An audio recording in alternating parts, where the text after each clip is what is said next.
Hello and welcome to this, the first in a series of At Home With conversations. My name's Owen Cottrell. I'm one of the trustees of State of Mind Sport, and the next few days and weeks are going to be tough for all of us. And one thing we thought we could do to help maybe make things a little easier is to keep the conversation going and record a number of interviews and conversations with members of the State of Mind team who are also, like us all, stuck at home right now. So without any further ado, let's go to the first of those guests, and today that is Danny Sculthorpe. Thanks so much for your time today, Danny. Cheers for joining us. Thanks for having me, Owen. So first of all, Danny, the most important question is, how are you, mate? How are things at the moment? How are you bearing up at home? Yeah, I'm okay. Things are very different. I'm seeing a lot more with the family, which is a good thing in one way, but it can be frustrating in another. But life could be a lot worse than what it is. For me, I've been here before where I've been locked in my house, and I did it for 18 months when I got injured. So I've been there and done it, and I've learned how to cope with it, really. I just try and keep myself busy and, put things into perspective. Things could be a lot worse. Good stuff. So what does daily life look like at the moment in the Sculthorpe household? A bit like a lot of other families, I guess, around the country and the world. Yeah, it's probably the same as all of us. We're decorating all the time, DIY jobs, painting fences, painting sheds. But with having 3 kids, and it was Louis' birthday yesterday, we've been quite busy. We're lucky to live in Billings, up in Wigan, where there's a lot of farmers' fields, so I can get out and exercise once a day. I'll go on a 5-6 mile walk. Don't see anyone, just go out with a dog. Sometimes take one of the kids with me. Just get out, do that, come home and just play. Louis got a dartboard in his room, play a lot of darts. Ellie and Isla have got the whiz boards in the back garden. They're just cracking on with that. We've got a netball. And last summer, we was, I don't know if we was expecting this coming, but we bought an hot tub. So the kids every night getting out we have tea, they have a shower, get in the hot tub and just crack on. And that's what it is, it's just getting on with things. It's difficult not seeing my mum and dad, not seeing my brothers, and same with Natalie. She can't do the same. But with the technology that people have got now, it's a lot easier. A lot of people say, no, it's like being in World War this, but with the technology that we've got, it's a lot easier to keep in contact with people. Good stuff. So you've already mentioned a couple of things there, but how are you sort of trying to keep yourself and your family that within your 4 walls anyway?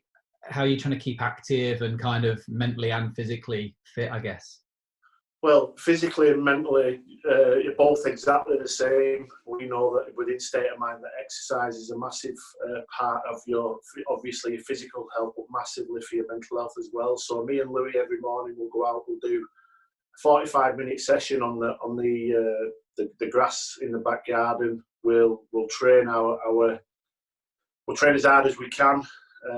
We do a 45-minute session, which is what we do. We do an exercise for every letter of the alphabet, and we'll do both our names. So both myself and Louis, because it's Louis Sculthorpe, Danny Sculthorpe, that's 30 letters. So we'll do every exercise, and it can take a while, and it doesn't have to take it out here. But once we've done that, and then we come in and we have some breakfast, there's no better feeling than.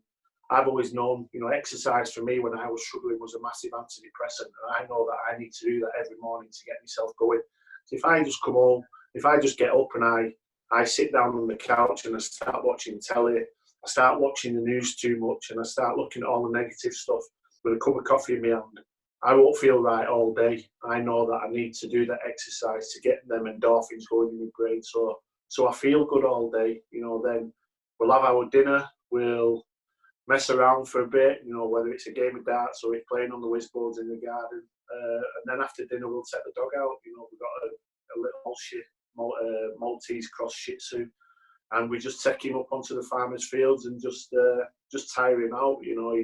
He's never walked as much as he has in the last couple of weeks, but we make sure that we go away from the roads, away from people, and just make sure we're away from everything.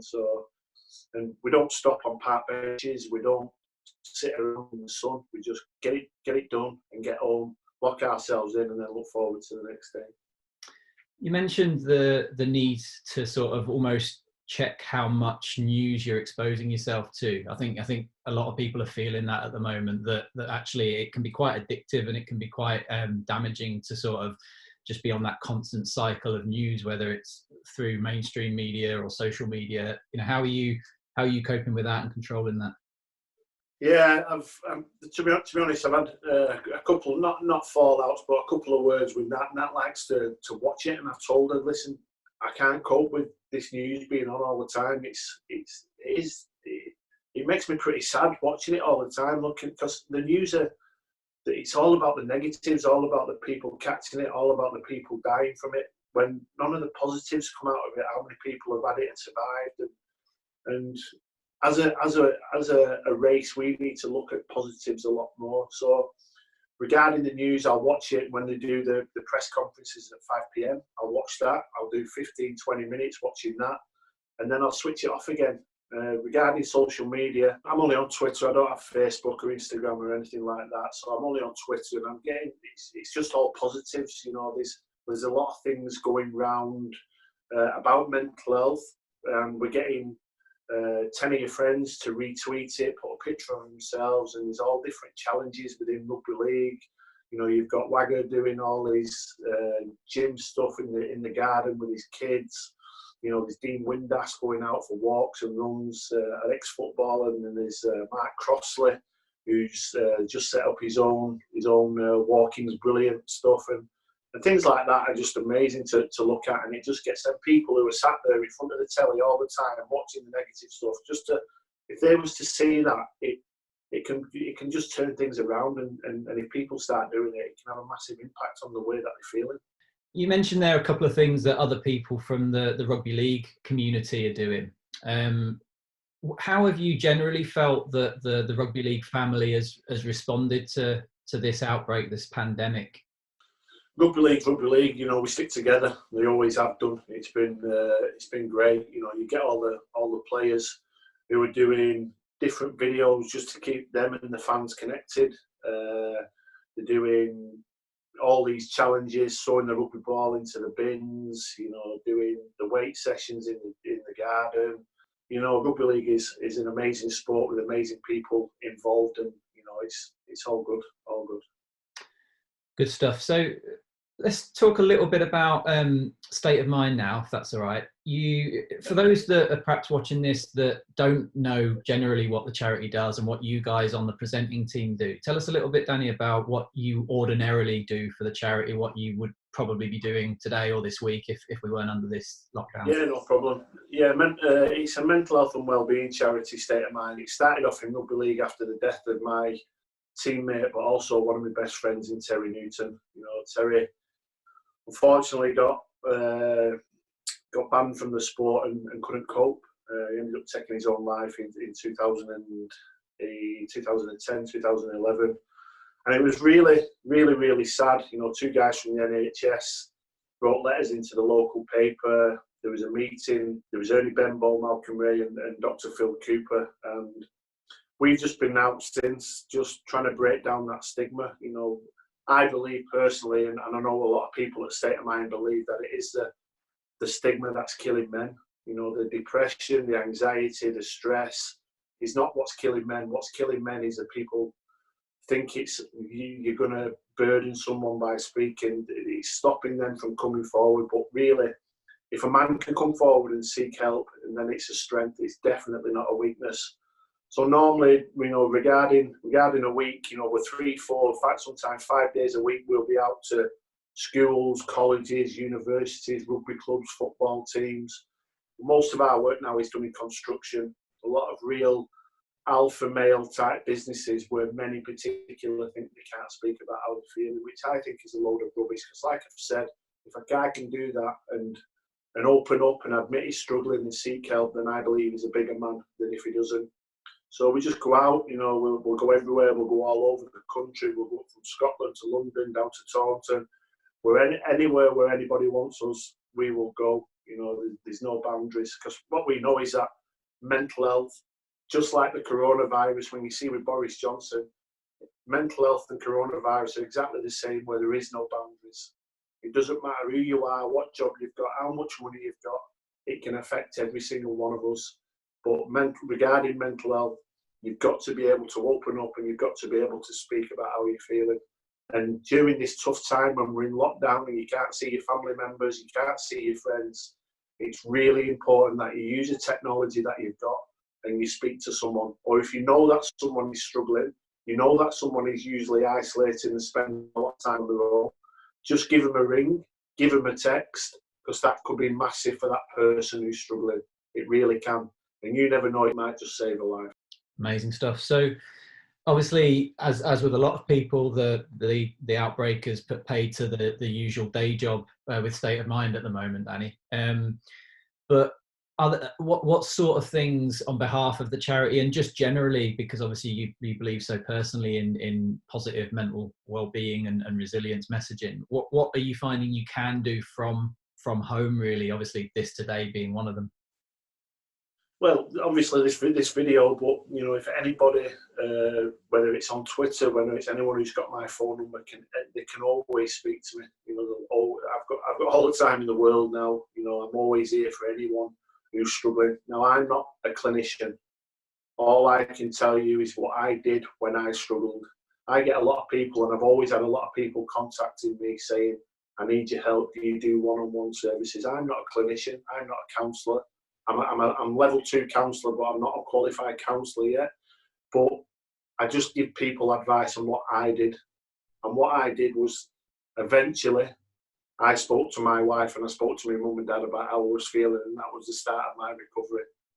And then I got in contact with my doctor, Dr. John Morgan at Pennygate Medical Centre, and I just told him everything. He put me on some antidepressant medication. And then I got in contact with the RFL, Emma Osborne at the Rugby RL Cares, and she got me in contact with Sporting Chance, which is a counselling service that was set up by Tony Adams, a footballer. And I used to talk to him. I used to speak to Colin Bland, my counsellor, twice a week for a month. And it went to once a week, once a fortnight, you know, once every 2 weeks, you know, once every month. And then we just speak on as friends now. So all I can say is that if you're struggling, please speak to someone. Or if you know that someone's struggling, just give them a call, because it might just save a life, like I said before. Good stuff. Right, so I'm gonna turn to a question that's come in. We asked on social media for people to submit questions if they wanted to. First one I'm going to throw in actually came from one of our colleagues, one of the trustees of State of Mind, Dr. Alan Johnson, and he asked, in particular, Danny, have you got any top tips for rugby players who live with diabetes? With diabetes, yeah, I'm a type 1 insulin dependent diabetic, and I was the first one in Super League to play with type 1 diabetes. And it's not easy, but what I would say is just look after your sugars, test it regular, drink lots of water, keep hydrated. I think when I'm hydrated, my blood sugar is miles better controlled. But just train like you would normally do. Don't use it as an excuse to get out of training or anything like that. Just be honest with people, and if your blood sugars are dropping, tell people. Don't use it as an excuse. You know, diabetes is a major illness, a major disease, but it's a disease that helps you look after your diet a lot better. So you cut out your sugars, you could cut your carbohydrates down, and it can have a massive impact, and it can be a massive help for your career. You know, I remember a few years ago now, I was playing for Wakefield, and I got contacted by the programme Embarrassing Bodies on Channel 4, and there was a young kid who was playing rugby, got diagnosed with diabetes at 16 and packed in because he thought he couldn't do it now he had diabetes. He was scared of going out with his friends because he had diabetes. He didn't want to be testing his blood sugars, taking insulin. He was from Birmingham, and they brought him up to training, and I did a training session with him, and he sat down and he started testing his blood, and he started looking a bit sheepish because he didn't want to test his blood in front of me. So I got my blood testing machine out at the side of it, pricked my finger, tested my blood, and took some insulin in front of him, and he turned around to me and he says, "You're not diabetic?" I said, "I am, I'm type 1. He said, "Wow." He says, "How do you play rugby league with diabetes?" I said, "It's easy, it's easy." He went home that day, started playing rugby league again. They did a following programme about 2 years later, and he was doing great. So it doesn't hold you back. It doesn't need to hold you back. Amazing, great stuff. So, someone else who didn't so much ask a question, but you mentioned before how yourself and everyone who's involved in the charity is always there to support other people, particularly obviously within the rugby league family, but beyond that as well. It was just a comment really that came in on Instagram when we promoted that we were doing this, from Becky Leatherbarrow, the sister of the late Chris Leatherbarrow. She just wanted to pass on her thanks because she remembers really fondly how much support and sort of love and best wishes she got, and the whole family got, from yourself, Danny, in particular, but the wider State of Mind team at the time. So I remember that was a massive event that kind of rocked the sport, wasn't it, when Chris passed? Yeah, unfortunately, Chris also took his own life quite a while ago now. And, one of our presenters is Ian Smith, who's a good friend of Chris. And I remember doing my first session at a college in St Helens, and I put Chris Leatherbarrow's video on, and he got really upset because it had a massive impact on him. And it did with the full St Helens community. Chris was a well-liked lad on the field and off it as well. And it was just really sad. And I remember doing a dinner at St Helens Rugby Club for a State of Mind ball, and we invited Chris's family down just to let them know that there was support around and that we was always there for them. And they really enjoyed it. I know they got upset a few times, and I remember having 20 minutes with his mum sat in the corner of the bar at St Helens. But like that message just said, that it can have a big impact on people, just having that chat and just telling them that there is people around that they can speak to if they need to. Great. So in terms of what you're missing most about, well, the outside world, but particularly about rugby league at the moment, obviously, as all sports have across the world now, have had to essentially shut down. So what do you find kind of week to week you are missing most about sport generally, but in particular rugby league when it's on shutdown like this? In sport generally, it's probably getting to the gym. I love training at the gym. I train with other presenter Phil Vivas. We go and try and go every day. I really miss that because I like getting a good sweat on, because obviously the endorphins and all that we spoke about before, it makes you feel good for the rest of the day. I miss that, but within rugby league, I'm missing my son playing. Louis' season just started. He played his first game. He won 10-6 against Wigan St Jude's, and then it stopped again. He had 6 months where he couldn't play, and then because we had a bad winter, he had 6 months where he couldn't play. The season started, he played 1 game, and then it's been cut short again. So I miss being around Louis. Miss seeing him acting daft and training with his friends. I really miss that. But rugby league, you miss it on a Thursday, Friday night. Sat down after a long week. A lot of people love watching rugby league on the telly, and I do. But it's not there. You've got to deal with it, and you've got to look for something else. At the minute, I've got into reading. I've started reading Tyson Fury's book. Love that. Just read Michael Bisping's book. Another great read. I'm into autobiographies. I love the boxing. I love the UFC. I'm missing UFC massively.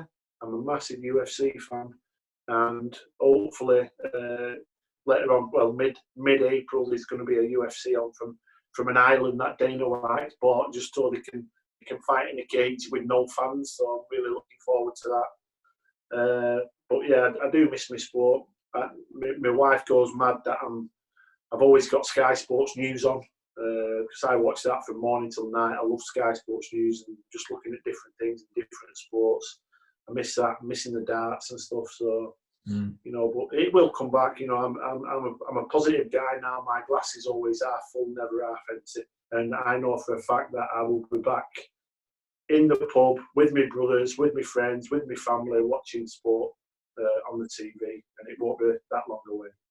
So sticking with the sport more widely, just wanted to ask you for a minute to reflect on your own playing career, Danny. And obviously at the moment you've more time than usual probably to sit and think and reflect and things. But when you do look back on your career, what are some of the couple of the standout moments or the key kind of matches or clashes that you really remember?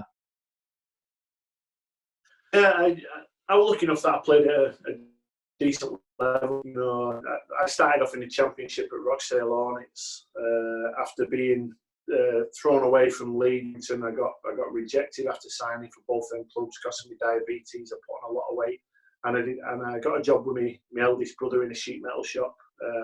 Did 3 months into that, and then I got offered to go and play part time at Rochdale. Now, I'd just captained England schoolboys, and I thought I was too good for that level at the time, but I thought, well, I've got no other opportunities, so I decided to go to Rochdale, and I loved it there. They were probably the club that I loved the most, playing at Rochdale Hornets. And a lot of people, when they look at my career, and I played for some decent clubs, will think, why Rochdale? But it was just an amazing, amazing club with an amazing chairman in Ray Taylor. And unfortunately, Ray's not longer with us, but I'll always remember Ray for the chance that he gave me. And I got the chance then to go to Wigan after playing well at Rochdale. I played in the 2004 Challenge Cup final, which was amazing because it was a Wigan versus St Helens derby. Now, a lot of people in Rugby League will know that St Helens and Wigan hate each other. The towns, the fans, the clubs, the coaches, everyone hated each other. What made it even more special for me was I was playing for Wigan, and my brother Paul was captain of St Helens, so we were the first two brothers ever to play against each other in the final. So my mum and dad were the first two people ever to be sat there a minute to three, knowing they were going to win. It was absolutely fantastic for them. That was a great day. Also, being asked to captain England under-23s in South Africa for the second test, which was amazing because we had players in that team. Martin Gleeson, Chris Thorne and Rob Burrow, Danny Maguire, and to get in that team was absolutely fantastic for me. But the Good Friday games, Wigan Saints, absolutely loved them. You know, whether it was at Knowsley Road, whether it was at the JJB or the DW that it is now, the atmosphere for them games was absolutely fantastic. But every game that I played in, I loved because I loved rugby league. You know, from being 6-year-old at Brighton Tigers to retiring at Widnes at 31. Every game that I've played in, I felt pretty lucky that I've been there and been able to do that.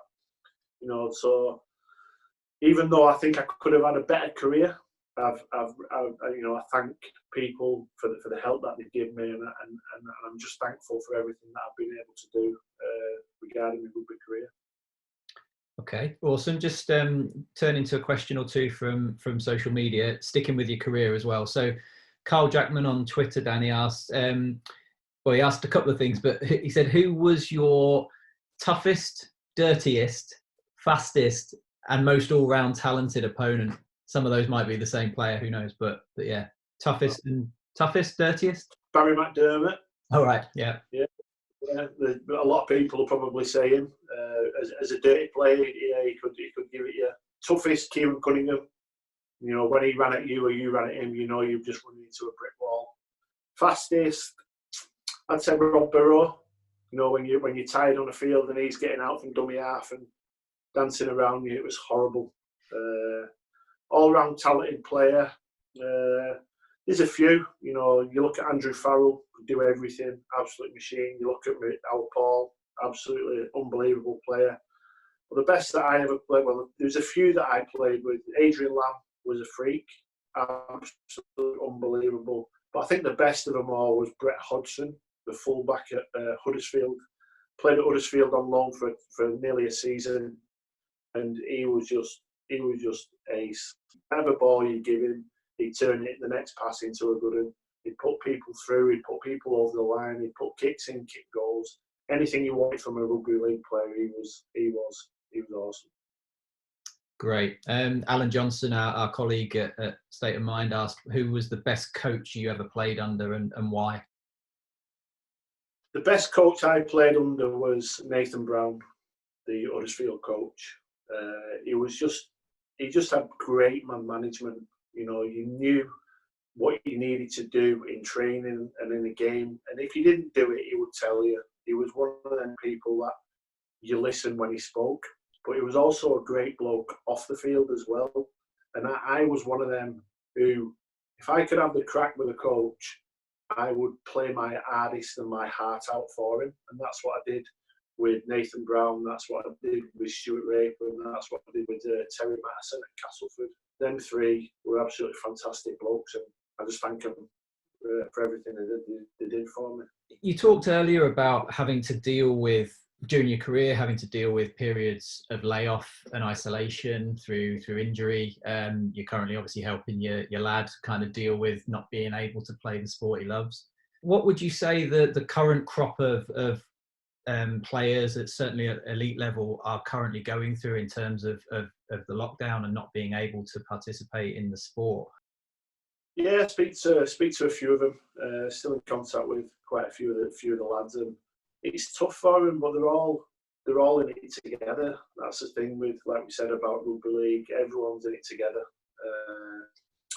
They're doing as much as they can at home. You know, it's different nowadays because the guys know that if they don't train and then they take 6 weeks off and then they go back to training, they're going to get left behind. They're not going to get picked. The squads are bigger. They'll just get left out. So the guys know that they have to go for a run. They have to train in the garden. They have to still keep the diet right. You know, these guys now are not just rugby league players; they're athletes. They realise that they've got to be that, and it's not a lot of people used to say, "Oh, you've got a great job. You're only training or working 3 hours a day," but you're not. It's a 24-hour job because you've got to sleep right, you've got to drink right. You can't go out on a bender at weekends. You've got to do everything right if you want to be the best. And that's the one thing that I took from Andy Farrell. He was just unbelievable. What an absolute athlete and what a mentor he was when I went from Rochdale to Rugby. And I used to turn up for training at 8:30 in the morning. He'd been in there from 6 o'clock. He'd have done a 6 or 7 mile run before everyone got there. He'd done all his stretching, all his pre-ab. And then we've got guys coming in at 5 to 8, whatever it was, 5 minutes before training. And he'd done all that, and that's why he was the best. Awesome. Okay, so I think we're gonna come to a close now, but just finally, Danny, you obviously share a very personal experience when you go out on the road and deliver the state of mind sessions that you do, and you know, I'm sure I speak for everyone when I say that we hope that sooner rather than later you guys can be back out there in front of audiences in the workplace and in other settings. With that in mind, obviously people are often it will be for the first time they've ever experienced the sense of isolation they currently are doing. So just to close, really, what would your message be as someone that in the past has found themselves very isolated? I think we've got to be positive. I think with this virus there is a light at the end of the tunnel. A lot of people sometimes don't see that light. We've got to realise that this will come to an end. You've got to just stick in. I know it's tough at the minute, but there is a light at the end of the tunnel. You've got to put things into perspective. You know, this is serious. It is a serious virus that's going round. But, you know, I put things into perspective. I suffered with depression after a serious back injury, but I also do a lot of work with Jimmy Gittins, who you'll hear from in a few weeks or a few days' time, with him at home. And when I look at my injury compared to him, and I put things in perspective, my life could be a lot worse. I've done a lot of work with Andy Reid, the ex-soldier, who's an amazing guy who did the Hull to Old Trafford with us, owing on the hand bikes, and he was doing it one-handed. He got both his legs and one of his arms blew off. And you watch him doing that, and you put it into perspective. It keeps it real. You know, keep yourself busy. I think keeping busy, whether it's training, whether it's messing around, whether it's reading, whether it's watching telly, going on your Twitter, looking at the positives on social media, that can be massive. But talking is the number one thing. If you're feeling like things are getting on top of you, ring someone, speak to your wife, speak to your kids. I've got a 13-year-old daughter who's cleverer than me. I speak to her all the time. If I've got an issue, I'll tell her I've got an issue. I cry all the time. So what? I cry to my kids, I cry to my wife. Sometimes I need to because it's that release. You know, our brain is like a tank. So if we've got issues coming into this tank all the time, we've got these issues coming in. Eventually, if these issues keep building up and building up and building up, eventually it's going to overflow. And that's when tragedies happen. But what we need to do is get a little bit of a tap. If you put a tap in that tank, every time you release that tap, and then problems are going to go lower and lower and lower. And that's what talking is. Talking is my tap. Every time I talk to someone, I'm releasing one of them problems. and that's why my tank doesn't overflow. And doing this, absolutely loved it. Speak to people on social media, speak to people on FaceTime, on WhatsApp, because it really is important that everyone knows that we're all in this together. It can make a massive difference. And to finish with me, there's a guy who's a friend of mine. He's a friend of Lee Mossop's, and he's going through some chemotherapy at the minute, a guy called Mark Ennis. And he just sent me a picture, Lee, of him reading my book in hospital, and I'd just like to wish him all the best for the chemotherapy and all the best for the future. Beautiful. Thanks, Danny. So just very finally, in the spirit of finishing on a light-hearted or positive note, we'll return to Alan Johnson, the State of Mind trustee. He cheekily asked, Danny, if you were stuck in a lift, which State of Mind sport colleague would you want with you and why? Wow. You don't have to say me, by the way. No, I might say Owen Cottrell, but I would have to say Phil Cooper. Phil Cooper, NBA. I too would say Phil Cooper. He's a guy who doesn't let one thing bother him. He just laughs and laughs and laughs all day. And he just picks up your spirit. I can get into a car with him, whether I'm travelling to London, travelling to Leeds. I get into the car with him. I could be having a bad day. As soon as I get to wherever I'm going, I'm happy again. He's definitely the man to be in a live with. Good stuff. Yeah, we're going to be, as you mentioned earlier, Danny, over the next few days and weeks, we're going to be doing a lot of these at home with sessions. I'm sure Phil Cooper, as you mentioned, he'll probably do one for us. I know Jimmy Gittins is definitely going to, Angela Powers, I think, Joe Phillips, a number of them in the coming weeks. So thanks ever so much, Danny, for your time today, mate. Really, really appreciate it. I'm sure everyone who watches this over the coming days and weeks will really get a lot out of it. So thanks, mate. Cheers, Owen. Thanks for having me. No worries, mate. See you soon.